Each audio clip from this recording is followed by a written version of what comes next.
Middle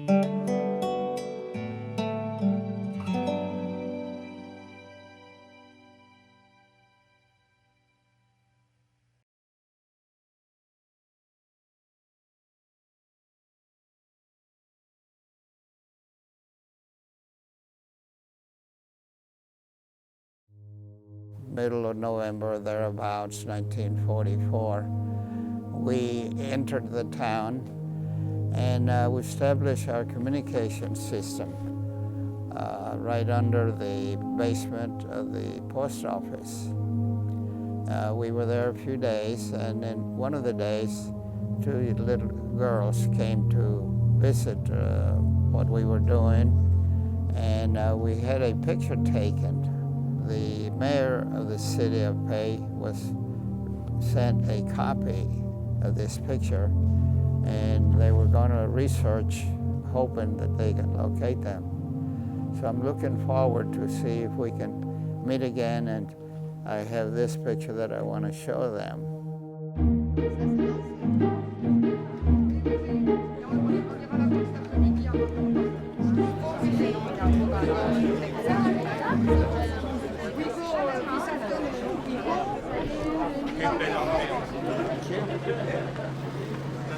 How old are you? I'll be 90 in October. No, I've got it. 90 ans en An octobre. orphanage. That's you have a photo with two children from the orphanage, was Well, it? I don't know where they're from, but Yeah. they were with us. They came to see us when we were at Yes. the post office. They found the kid. No, they did research, but no luck. You are the hero. Yes, you are.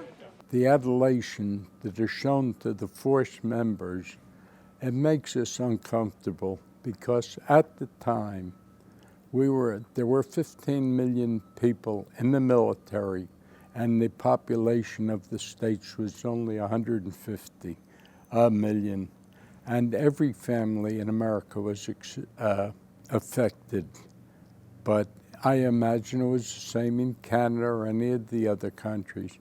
And today, when we hear the praise heaped upon us, it makes us uncomfortable because it's not, I don't believe it's humility. We accept it and can understand, but it's still hard to accept.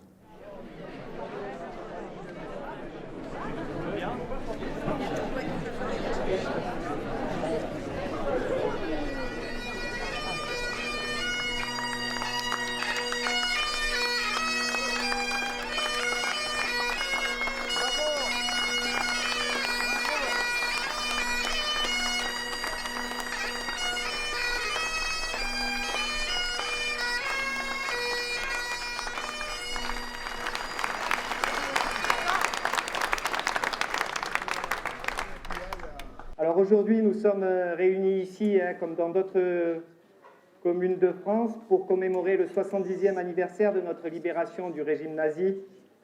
C'est donc avec une immense émotion que nous recevons aujourd'hui les vétérans et les descendants de la First Special Service Force.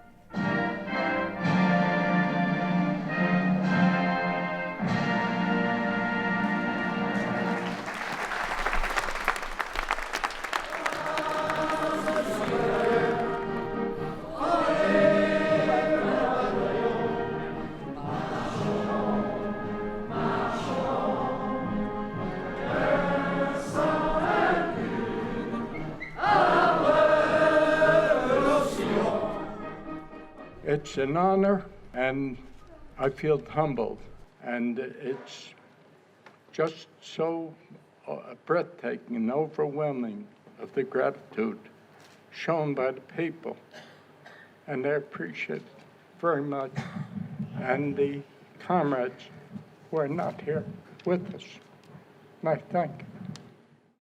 We want to thank you on behalf of all the members from the First Special Service Force Association that are here for this beautiful plaque that you have made it in our honor of my brothers who fell here in the mountains of Peille, who spilled American and Canadian blood for the freedom of the people.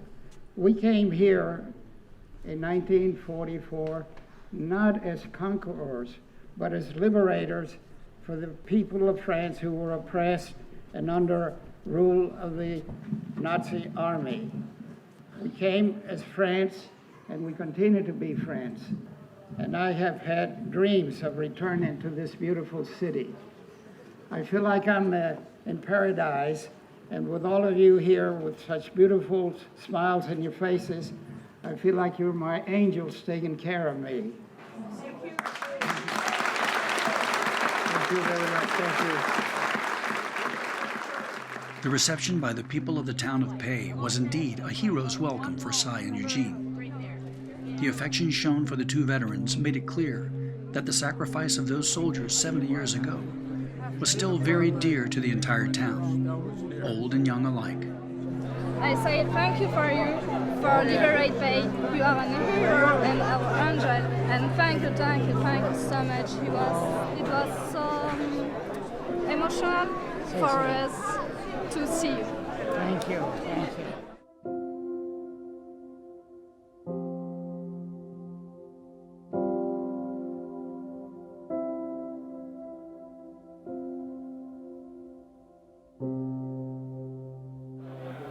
It was such an unexpected surprise. I would never have believed it. John Hart had told me a week before I came.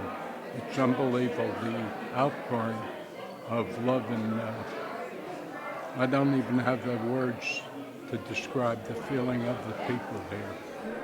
I was looking for photos for my father on the bulletin board, and as I looked at all the pictures and looked up, my father was actually looking at me.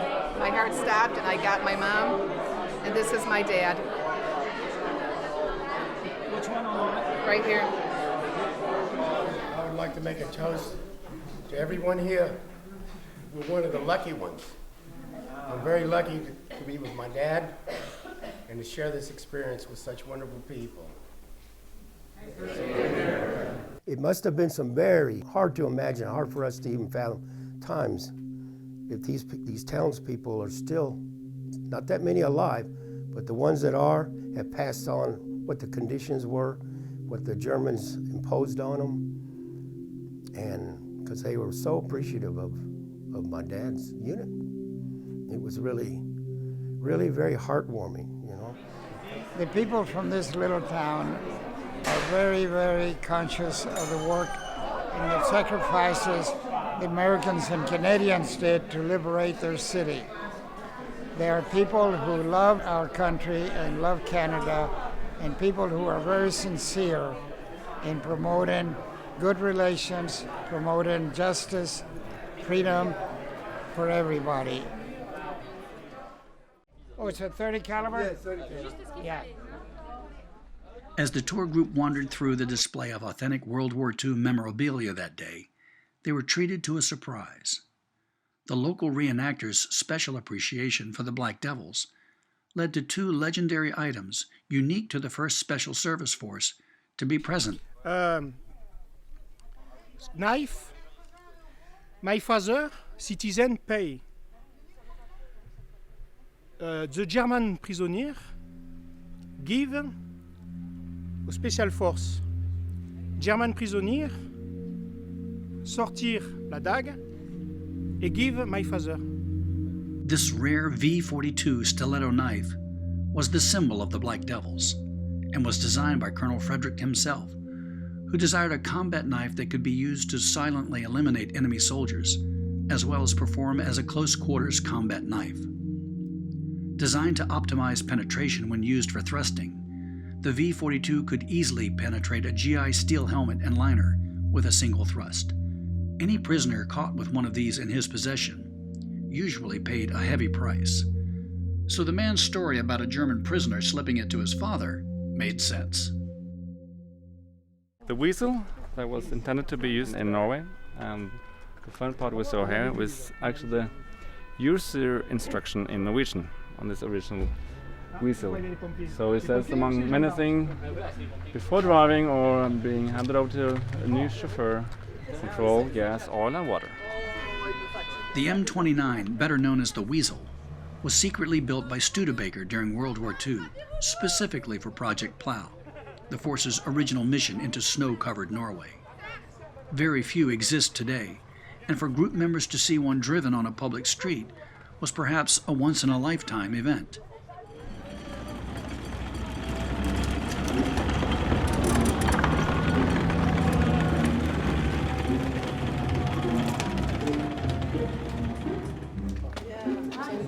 Eugene found the house that had been the old post office where his unit set up headquarters and radio operations.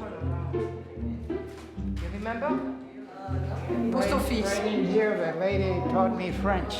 Yes? Yeah, I took French lessons from the wife of the postmaster. We occupied this house that was the home of the postmaster, and we set up our communications under this floor. This is a very solid foundation, solid roof, so we made sure that we had good protection in case of any shelling in order to protect our communications with the different regiments.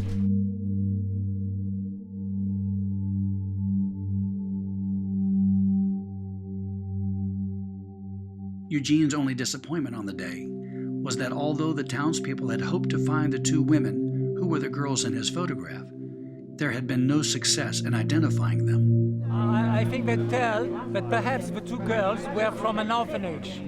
We have a friend who will be in charge, who will do research to know the identity of those two girls. But the men of the force knew the value of replacements. Je veux cette photo parce que quand ça me fera des souvenirs et quand il reviendra pour une autre truc pour ses 100 ans, je lui montrerai la photo et je lui dirai que c'est moi sur la photo. Comme ça, il se souvient de moi.